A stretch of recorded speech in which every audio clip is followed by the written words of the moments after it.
मध्य प्रदेश की संस्कार धानी जबलपुर में पंचायत मंत्री महेंद्र सिंह सिसोदिया अपने विभाग की समीक्षा बैठक लेने पहुंचे। इसमें उन्होंने अधिकारियों से विकास कार्यों से संबंधित जानकारी ली। मंत्री सिसोदिया ने चर्चा के दौरान कांग्रेस समेत दिग्विजय सिंह को जमकर आड़े हाथों लिया और सरकार की योजनाओं की जमकर तारीफ की। देखिए इसी पर हमारी खास रिपोर्ट।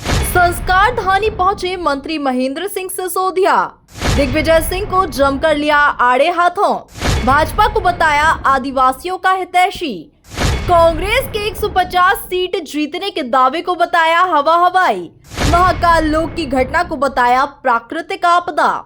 जबलपुर के दौरे के दौरान पंचायत एवं ग्रामीण विकास मंत्री महेंद्र सिंह सिसोदिया ने दिग्विजय सिंह के आदिवासी इलाके में दौरों को लेकर उन्हें कटघरे में खड़े करने का प्रयास किया और कहा कि उनके राज में आदिवासियों को कितना फायदा हुआ, ये दिग्विजय सिंह को साफ करना चाहिए।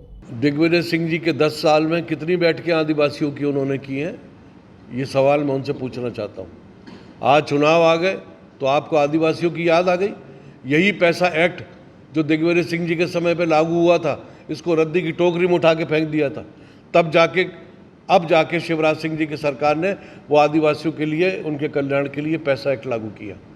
तब दिग्विजय सिंह जी को आदिवासियों की याद नहीं आई। और मध्य प्रदेश में नहीं, पूरे देश में कांग्रेस ने 70 साल आदिवासी का वोट लिया, उनका शोषण किया और देने के नाम पे क्या किया, ठेगा। मगर हमारी दूसरी और हमारी पार्टी देखिए आप कि आदिवासियों के कल्याण के लिए कितनी सारी योजनाएं हम लोगों ने लागू की है। ये लाडली बहना का भी बहुत बड़ा हिस्से का लाभ आदिवासी वर्ग की महिलाओं को मिलेगा। स्व सहायता समूह की महिलाएं देखिए आप, आदिवासी क्षेत्रों में पैसा एक्ट हमने लागू किया, सारी योजनाएं। और प्रधानमंत्री आवास योजना में लाखों आदिवासियों को मकान बने हैं जो बेचारे झोपड़पट्टी में रहा करते थे। तो ये हमारी सरकार की उपलब्धि है। मंत्री महेंद्र सिंह सिसोदिया ने कांग्रेस के 150 सीट जीतने के दावे को कल्पना करार दिया। इसके साथ ही महाकाल लोक की घटना को एक प्राकृतिक आपदा बताया, जिसकी उन्होंने केदारनाथ बद्रीनाथ की घटना से तुलना की। वो जो 150 कह रहे हैं, वो उनको सपना आया था, सपने में गलती हो गई कि एक गलत लग गया, 50 ही 50 रह गई हैं। पूर्ण बहुमत के साथ मध्य प्रदेश में भारतीय जनता पार्टी की सरकार बनी। मैं उस पर मिशन का मैं उपाध्यक्ष भी हूँ और माननीय मुख्यमंत्री जी मिशन के अध्यक्ष हैं। बहुत बड़ी योजना है मध्य प्रदेश के लिए जो हमारे प्रधानमंत्री जी ने हमको दी है।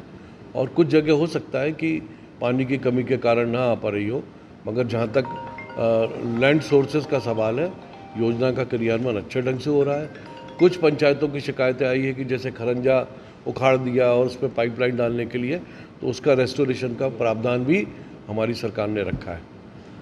और ठेकेदार का पेमेंट जब ही होगा जब ग्राम सभाएं उसको कंफर्म करेंगी कि हाँ संपूर्ण रूप से विकास हुआ है। अब भाई महाकाल लोक की में क्या गुणवत्ता की बात होगी।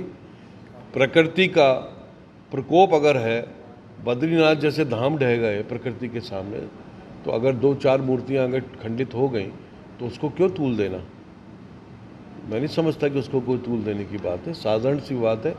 प्रकृति का प्रकोप है, आंधी आई है, मकान टूट जाते हैं, खंभे टूट जाते हैं, तो क्षतिग्रस्त हो गई और उसको जल्दी से जल्दी पुनर्निर्माण करा देंगे उसको। और उसमें महाकाल लोक ऐसा लगता है जैसे इंद्र का पूरा सिंहासन और पूरा इंद्रलोक यहाँ उपस्थित हो गया है, इतना भव्य बनाया है।